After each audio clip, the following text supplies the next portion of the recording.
নমস্কার বন্ধুরা, আপনারা জানেন যে টি-20 বিশ্বকাপ 2026-এর জন্য 15 জন সদস্যের দল ঘোষণা করা হয়ে গেছে অলরেডি। তো এই বিশ্বকাপ দলে অনেকের যোগ্যতা থাকা সত্ত্বেও চান্স পায়নি।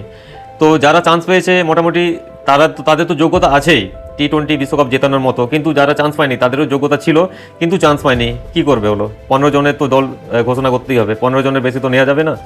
তো এই যারা চান্স পায়নি তাদের দিকে নিয়ে যদি আমি একটা 11 জন মানে প্লেইং 11-এর একটা দল ঘোষণা করি বা দল একটা যদি আমি সিলেক্ট করি তো কেমন হয় বলুন।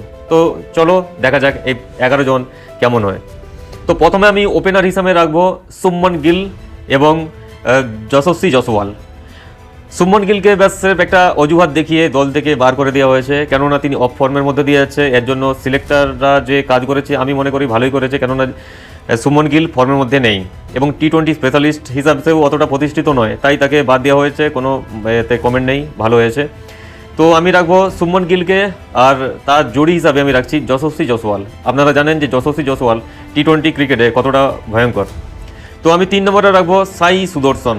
হ্যাঁ বন্ধুরা, কেননা সাই সুদর্শন আইপিএলে ভালো একটা প্রদর্শন করে থাকে এবং গুজরাটের হয়ে অনেক ভালো ম্যাচ খেলেছে।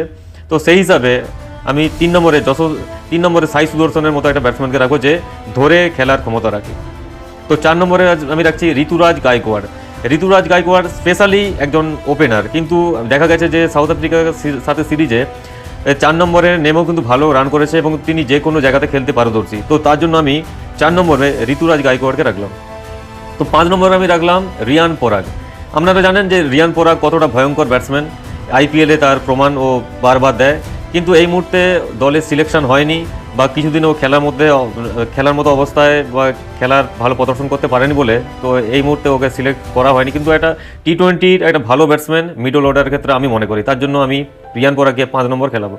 6 নম্বর আছি wicket keeper batsman Rishabh Pant. আপনারা জানেন যে ঋষভ পন্থ কতটা ভয়ঙ্কর টি-20 ফরম্যাটের জন্য। ঋষভ পন্থ যে কোনো মুহূর্তে খেলার মোড় ঘুরিয়ে দেওয়ার ক্ষমতা রাখে এবং উইকেট কিপার ব্যাটসম্যান হিসাবে আমি ঋষভ পন্থকেই রাখলাম। 7 নম্বরে একটা ফাস্ট বোলার অলরাউন্ডারের দরকার, সেখানে আমি নীতিশ কুমার রেড্ডিকে রাখলাম। আপনারা জানেন যে নীতিশ কুমার রেড্ডি কতটা ভালো একটা প্রদর্শন করে থাকে টি-20 ফরম্যাটের জন্য। তো আমি রাখলাম 7 নম্বরে fast bowler allrounder Nitish Kumar রেড্ডিকে। 8 নম্বরে আমি রাখলাম একটা স্পিনার অলরাউন্ডার। তো এই হিসাবে আমি দেখলাম যে শহবাজ আহমেদ, যিনি এই কিছুদিন আগেই সাউথ আফ্রিকার সাথে সিরিজে লাস্ট টাইমে ও ব্যাকআপ হিসাবে সুযোগ পেয়েছিল এবং তিনি বোলিং এবং ব্যাটিং দুটোতেই পারদর্শী এবং তাকে আমি রাখলাম 8 নম্বরে।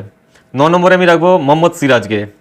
আমি জানি না যে মোহাম্মদ সিরাজে কোন যোগ্যতায় দলে নেওয়া হচ্ছে না, কিন্তু সিরাজের সব কিছু যোগ্যতাই আছে, ভালো বোলার, ভালো ফাস্ট বোলার এবং মোহাম্মদ সিরাজের মতো বোলার এই মুহূর্তে অনেক কমই আছে ভারতীয়।